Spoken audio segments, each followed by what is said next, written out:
So now what we're going to do is look at the setup of equipment in transition, mostly related to the bike. Now the thing I want to emphasise with this is there's no definite right or wrong way of setting up your bike in transition. Whichever way you want to do it that makes you feel that you can do a quick and effective and smooth transition is the right way to do it. Okay, so all I'm going to do is talk you through a couple of different options that you can see here, the differences, and then after that you can have a practice and a think about what might be good for you.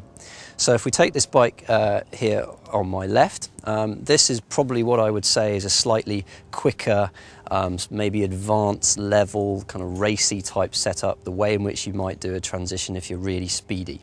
The things to notice, firstly, are that the bike is racked by the saddle. That's not necessarily quicker, that's just an option, okay? Second thing is that you'll notice at the back of the bike, the shoes are already clipped onto the pedals, okay? You may be able to see that there's elastic bands there at the back of the shoes onto the bike frame that keeps those shoes level. That enables you to execute a very quick bike mount that we'll be covering later on, okay? The other things that I will point out is that the helmet is already on the handlebars and there are sunglasses attached to the front. That's a very quick way of getting your helmet from the bike onto your head. Sunglasses are already there, you can put them on when you're moving. Okay. The other thing that you may notice about this bike is that this athlete has decided to attach a gel to their top shoe with a couple of elastic bands. Again, that's a bit of race nutrition they can get at quickly during the race. Okay. The only other thing, just to point out that this athlete has set up is a pair of shoes in front of the bike. They're facing the right way for them to put them on quickly, and they've got their elastic laces there. They're ready to go.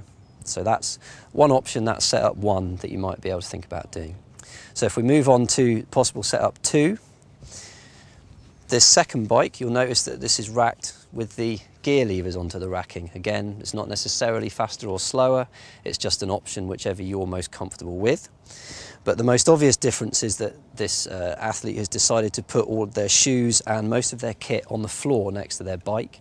You could say that this may not be the fastest way to get through transition because you've got to, for example, put your bike shoes on and then mount the bike, but this is all down to practice, it's personal preference, and if this is the fastest way for you, then that's absolutely fine.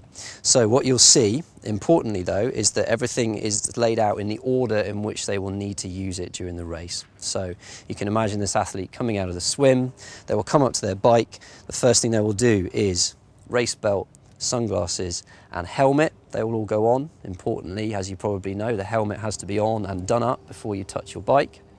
They will then be able to put their bike shoes on, they will then remove the bike and go off, mount, and they're off racing. And when they return, they may wish to rub their feet on the towel, which is there. Then the same thing, they've got running shoes pointed the right direction, rack the bike, and they're off onto the run section. So there's a couple of things for you to be aware of there. Have a good look at these, and then we can move on to practicing your own transition setup.